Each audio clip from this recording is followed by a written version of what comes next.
What's going on, guys? Welcome to Get Into the Facts. I hope you all had a great Christmas and New Year's break that we ended up going on, and we spent some good time with family. No DUIs, no trouble, I hope, for everyone.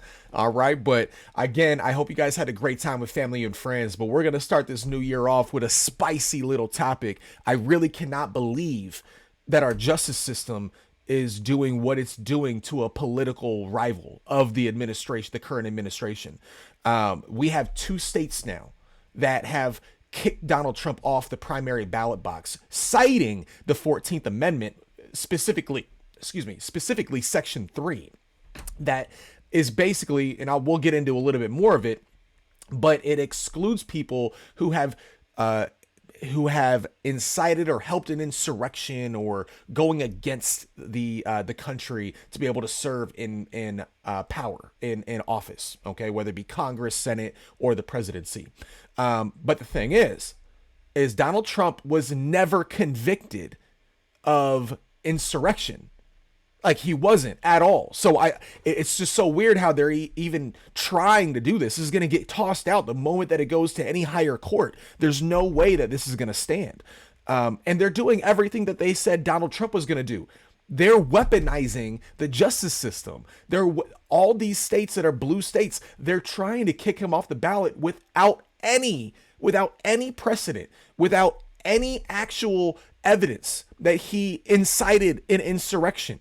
He was found not guilty of that. He was acquitted of that, guys. All right, so we're going to get into it. It's just a crazy time in this country. So we're just going to get this 2024 year, this election year, started off on a pretty spicy note. All right, but hey, before we get into this first article, though, let's make sure we smash that like button. Subscribe to that channel if you haven't already, guys. We're going to get right into it, all right? But we got this first thing here from The Guardian. And it says Trump expected to challenge removal of name from states' primary ballots. Maine and Colorado have said he is ineligible under the 14th Amendment due to his actions during the January 6th Capitol attack.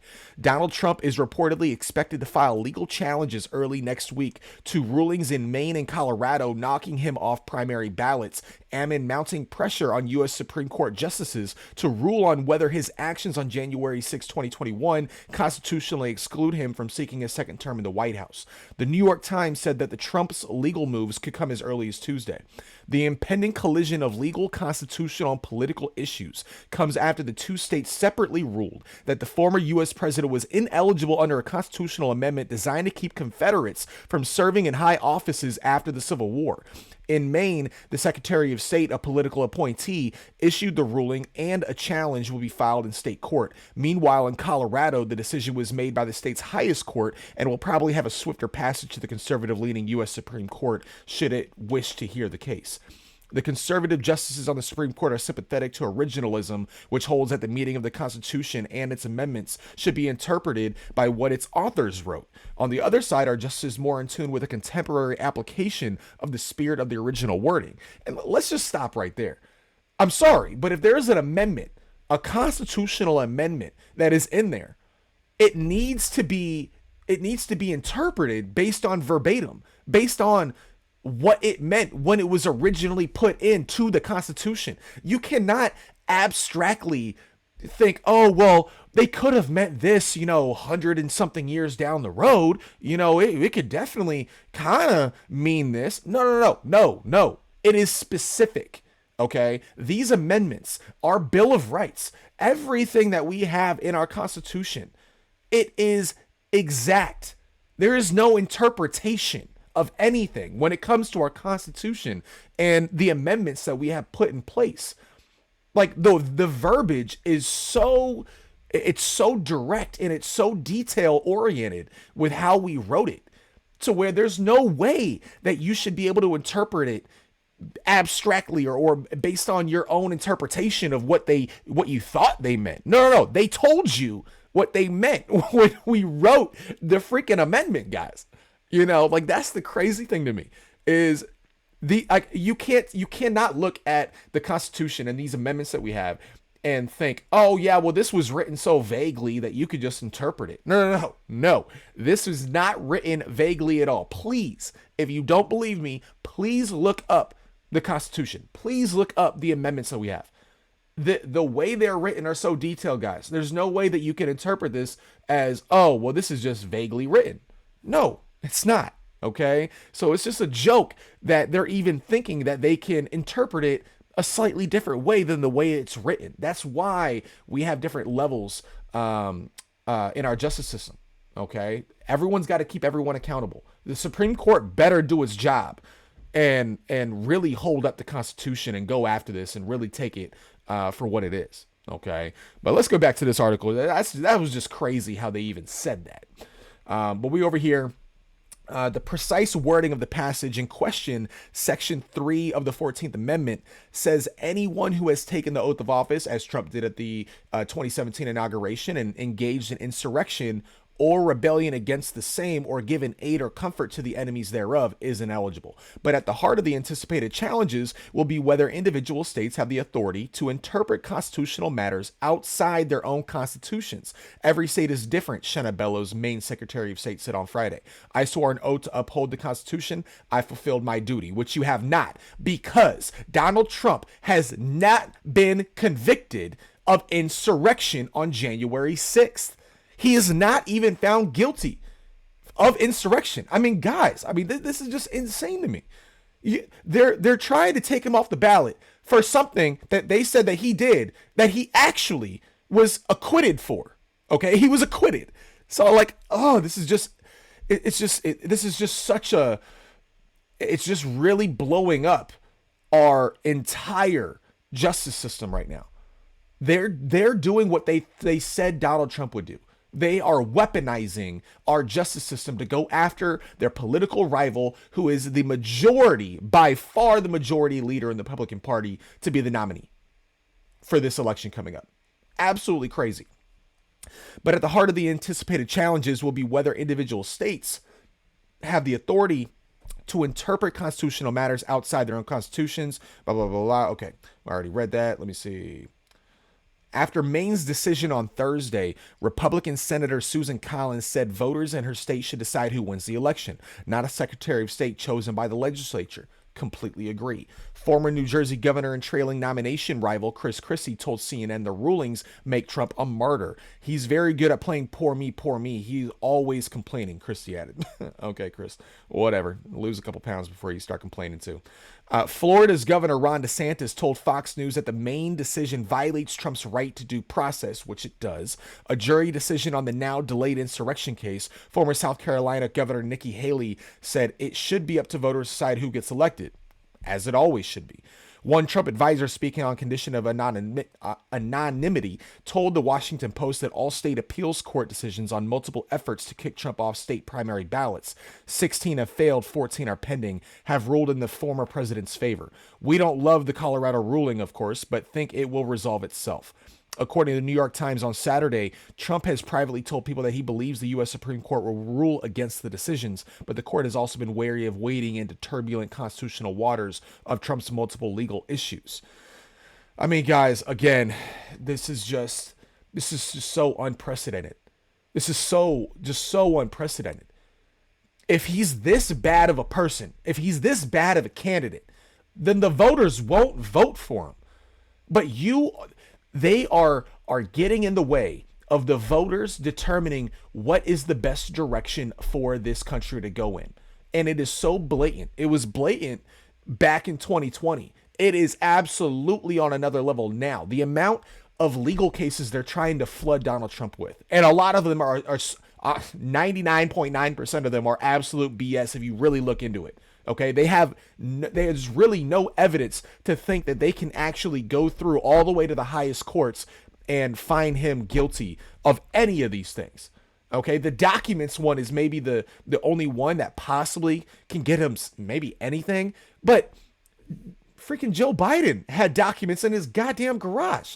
You know what I mean? Like, freaking the Clintons had documents, Obama's got documents, everybody and their mama's got documents, but we're only going after Donald Trump because he's such a insurrectionist. You know, it's just blowing my mind, guys. And I'm an independent. I'm not even a freaking Republican. This is going to denigrate the trust that the people have in our justice system. And when you don't have trust in the justice system, you don't have trust in the country, you don't have trust in your police, you don't have trust in anybody in power. And that is going to cause societal, I wouldn't say a societal collapse, but it will definitely denigrate our society and really bring it to in a very alarming place, guys, that we have never experienced. I mean, at least in the modern world, we have not experienced this in decades upon decades. Okay, so this is very alarming, and everybody, whether you're Republican or Democrat, should be very worried about the direction that they are going with Donald Trump. They are doing everything that they said Donald Trump would do. They are going after their political rival in broad daylight. Broad daylight. I mean, guys, I don't understand. Like, this is not how our system is supposed to work at all. At all.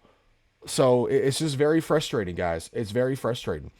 But just so we all kind of know what the 14th Amendment is, Section 3 of the 14th Amendment gives Congress the power to disqualify someone who has already held a public office from, or someone who has already held a public office from holding any office if they participate in an insurrection or rebellion against the United States, which I fully agree.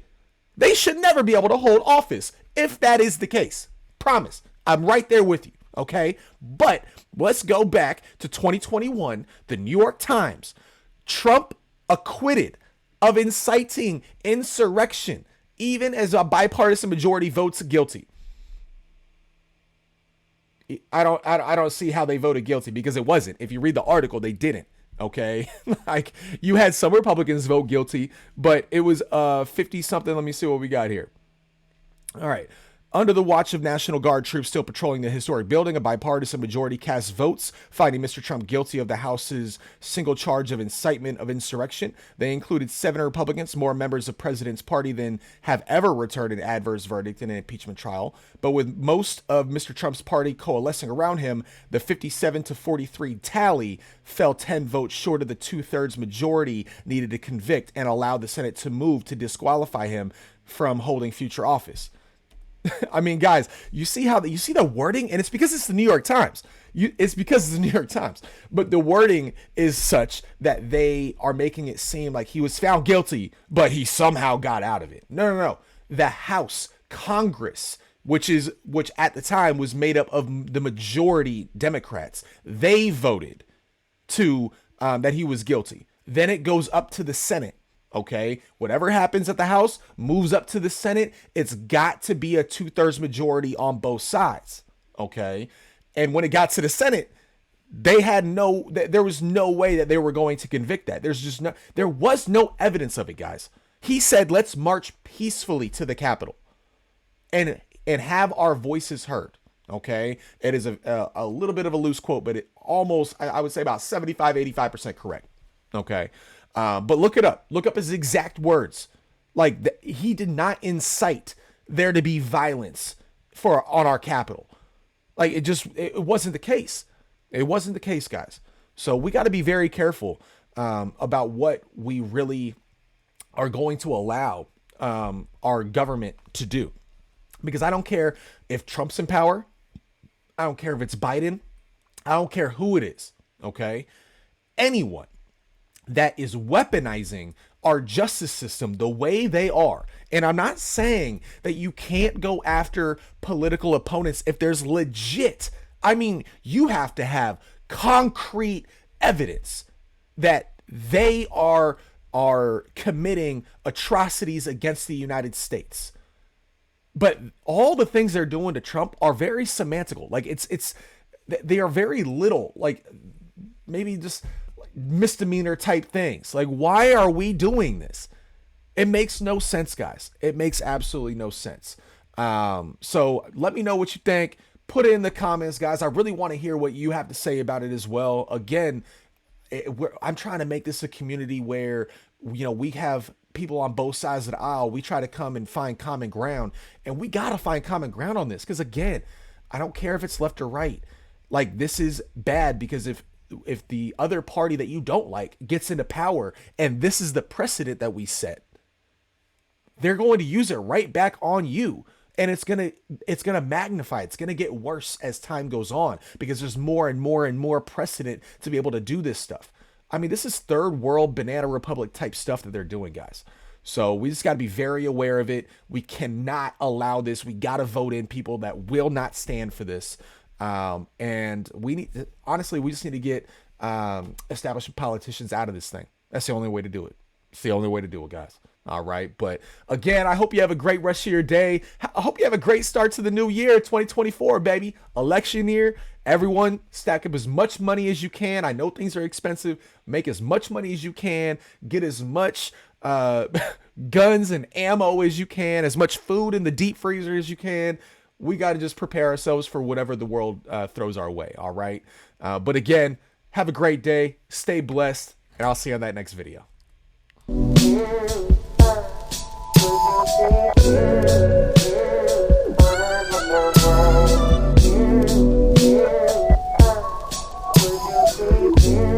Yeah.